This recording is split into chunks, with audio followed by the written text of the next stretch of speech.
My girlfriend ghosted me on my brother's wedding day, then his fiancée told me he was missing. The shocking truth unfolded quickly. On the day of my brother's wedding, everybody was getting ready to go to the ceremony. I was his best man, and I had invited my girlfriend as my +1. We have been dating for 3 years now, and I was planning to pop the question soon. So I had spoken to my brother about it, and he was super excited for me. He was marrying his childhood friend, and even I was super close to her.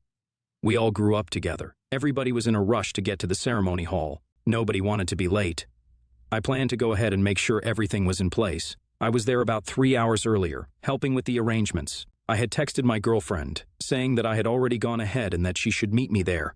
Some time passed and I didn't receive a confirmation from her. Today was important, and I had gotten her confirmation early on, saying that she would be here with her family. I was a bit stressed out since she wasn't replying. I called her too, but got no answer. I left her a text telling her to get back to me ASAP. Yes, today was my brother's wedding, but that was not the only thing happening today. My brother had spoken to his fiancée about me wanting to propose, and they decided that their wedding reception would be perfect for it. I had given my girlfriend a couple of hints by asking her questions about the ring, taking her to get her nails done, and so on. It was very subtle, but I kept her on her toes. My brother's fiancée suggested proposing to her during the bouquet ceremony. We planned it together, and she said that instead of throwing the bouquet, she would hand it to her, and then I could get down on one knee and ask her the question. They both were very excited and wanted to share their special day with us. I told them that I didn't want to take away their attention, but they weren't that uptight about it. Back to the whole and now, a while had passed since I first texted her, and I was confused. Did something happen? Why was she not answering me? Did I do something to anger her? Even though I was stressed out, I had to focus on the arrangements here. Once I made sure everything was good and on track, I checked the music and called up the marriage officiant. She said that she was on her way and would be here in an hour. I called up my family and informed them that everything was on track and asked them if I should come back because there was still about 2 hours left. The hotel we were staying at was a 20-minute ride away. They asked me to stay in the hall just in case. I had nothing to do now, so I tried contacting my girlfriend again, but to no avail. Was she ghosting me? We were fine when we spoke yesterday, so I don't know why she was ignoring me now. The next hour and a half were just stressful. Guests had started coming in. My brother was supposed to be here right about now. A few minutes passed, and it was getting closer to the time of the ceremony. My brother wasn't here yet. I was getting nervous. I tried calling my family, but nobody was answering. Soon there were only 15 minutes left for the ceremony, and my family weren't there. I didn't know where they were, and I wasn't able to contact them. The officiant asked me if the bride and groom were on their way, and I didn't know what to say. So I was honest with him, and he told me not to worry, and the weddings were stressful. I took a deep breath to calm myself down. A minute later, I got a call from the bride, asking me if my brother was there. I was dumbfounded. I told her no and explained to her that I was trying to contact our family, but to no avail. I could hear the stress in her voice. She asked me if my girlfriend was there, but I told her that I wasn't able to contact her either. The time of the ceremony passed, and the hall was almost full. People were waiting for the bride and groom, and if they weren't here soon, we would have to do a bit of damage control. The officiant stood on the stage and made a joke about how both the bride and groom weren't there. People took to it and chuckled. I got a call again, and this time it was from my father, who told me that my brother had already left 45 minutes ago, and that he should have reached me by now. He also said that my girlfriend had contacted my brother, and I was shocked as she hadn't responded to me all day. He told me that according to the time, they both should have reached together. I was jittery now. I had no clue what was happening, and then my father came and told me this. The bride called me up and she was in tears. She was as confused as I was, and with no news of them, she couldn't take it well either. She wasn't willing to leave the hotel with my brother not here. My family was trying to convince her that he would be here soon too, but she had already started hyperventilating. Nobody could blame her. This was the worst-case scenario and any bride's nightmare. Now some time had passed, and the guests had started asking questions. We told them that there was trouble with the car and that it would take a little more time. Almost an hour had passed. The wedding planner arranged a few beverages for the guests, thank God for him. Soon, I got a call from an unknown number, which I answered. It was my girlfriend calling, telling me my brother was fine and that he was with her. At this point, I just had terrible scenarios running through my head. Why was my brother with her? Did he turn around to pick her up, or what? She told me to inform my family that we didn't need to panic and that they would be here soon. I tried asking her more questions, but she hung up. I was terrified at this point, but still happy that at least I knew about their whereabouts. I called my father and told him that this was the case, and he said that he would handle it. He was managing this way better than me. Soon my family was here, and the bride's car was going to pull up.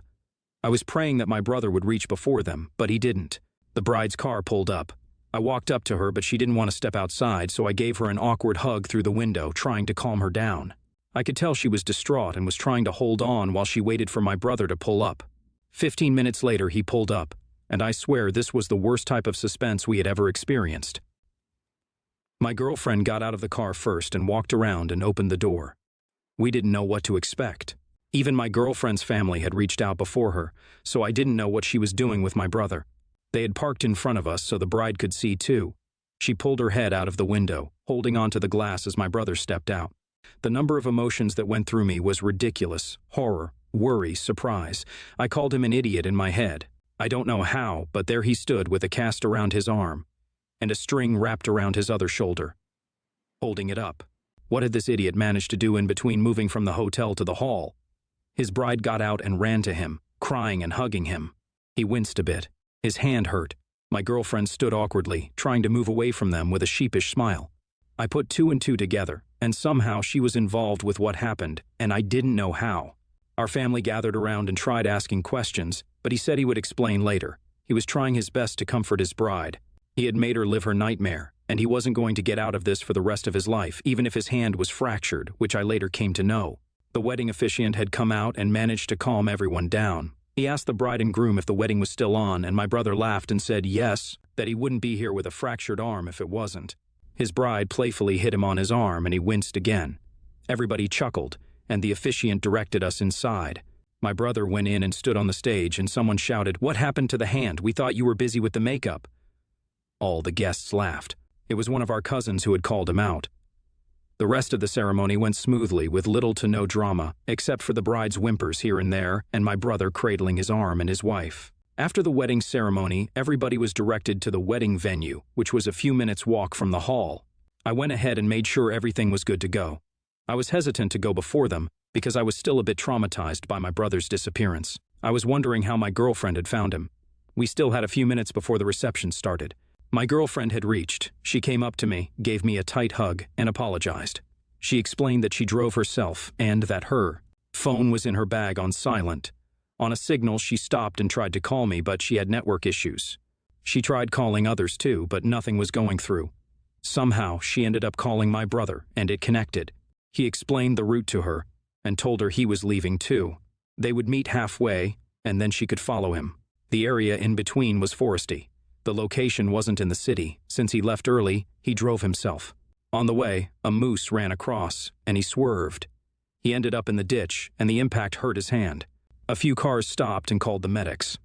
At that time, my girlfriend showed up too, and he asked her not to call the family. He had gotten out of the car by then. Instead of waiting, she drove him to the hospital. Thankfully, it was nothing major. He told the doctor that he needed to get to his wedding, and after a few checkups, they let him go, saying everything was fine, and he had to be careful of his hand.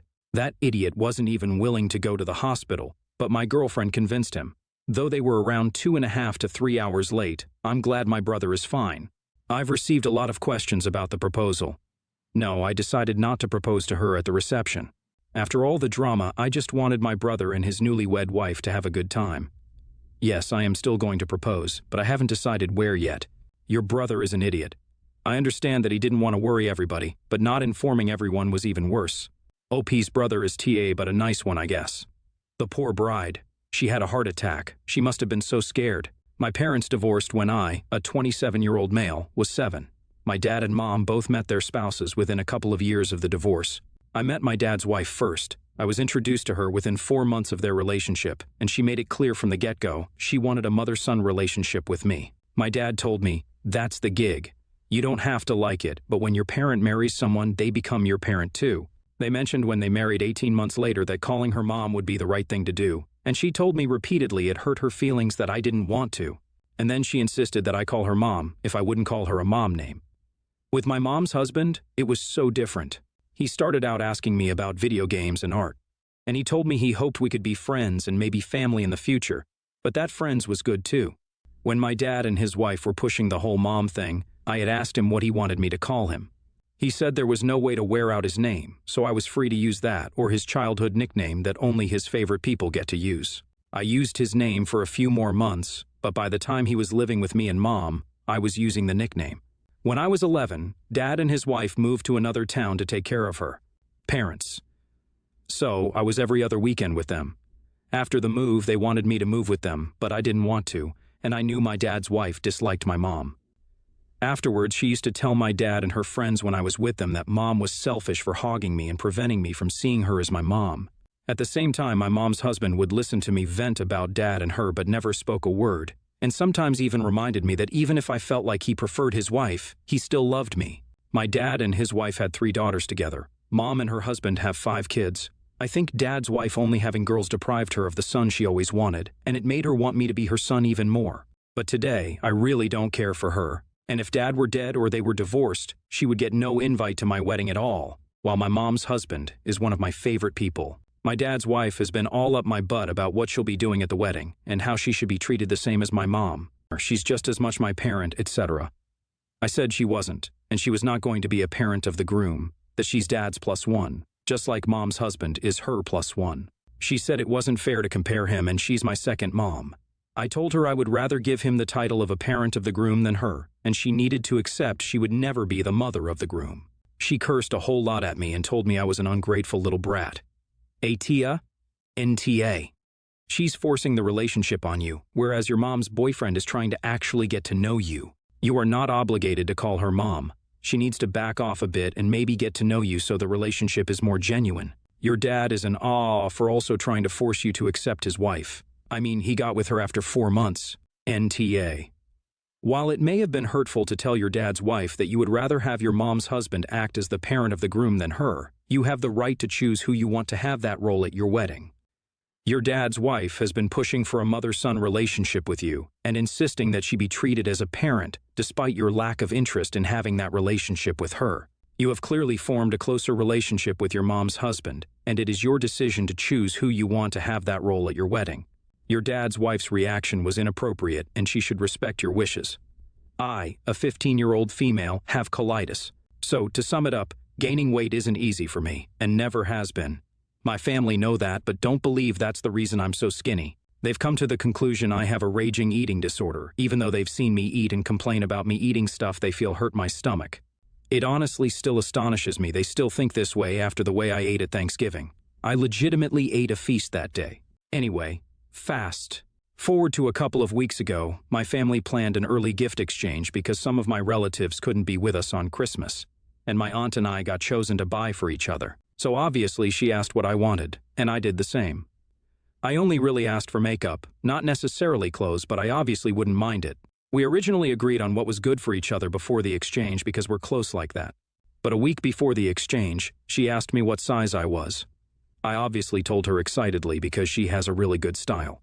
I'm a 00 or an extra small, just FYI. But fast forward to the day of the exchange, and we were all opening gifts, and I go to open mine, and I see this really pretty sundress, but in 4 sizes too big. So I asked if she maybe had gotten it bigger by mistake, but what she said next shook me to my core. She went on to say that she had basically gotten it to encourage me to gain weight, because starving myself isn't healthy, and she really cares about me. I literally was fuming, especially because she knows about how insecure I am about my weight and about my colitis. So, I ultimately stormed out and walked home. Our houses are within walking distance. Ever since I had angry texts from the rest of my family calling me ungrateful and rude and basically some bull about how she cares and didn't mean it in a rude way. I honestly don't give a frick. How could she embarrass me like that in front of everyone? I don't even starve myself, that's the thing. I literally ate half the pie while I was at her house. I'm just really upset at the moment and having second thoughts about what I did. I'm honestly contemplating on whether I was truly overreacting, and she was just coming from a place of love, or maybe she was just being a dick. So, I came to Reddit to get your judgment because I honestly truly need it. So AITA, for walking out of my family after my aunt purposely bought me clothes 10 times bigger than me to encourage me to gain weight? NTA. First of all, you're 15, meaning you're in high school and probably taking a lot of gym lessons on top of having the typical high school metabolism. It is normal for girls your age to be a 00X small during that phase. Some bodies legit do not mature until a woman is about 20, when she notices a change in curves and weight. It is normal growth behavior. On top of that, you have a disability that affects your weight gain. You're eating as much as you can within reason. If you're not gaining weight, big deal. Focus on staying as healthy as you can with nutrients and vitamins according to your doctor's orders. So, walking out after your aunt, who claims she is close to you, did that is 100% justified. They would have given you grief if you justifiably yelled as well, so keep that in mind. You did what you needed to help yourself in that situation. NTA. That was incredibly disrespectful of your aunt to do that. And the whole family is disrespecting you by not believing you. I really can't fathom why they wouldn't understand your health condition is the factor affecting your weight. They ignore you telling them this, and try to get you to conform to their standards of what is acceptable when it's outside of your control. Your aunt probably wasn't trying to be a dick, but the reality is that was a massive dick move, and you're totally justified in storming out and being upset. Sorry you had to deal with that.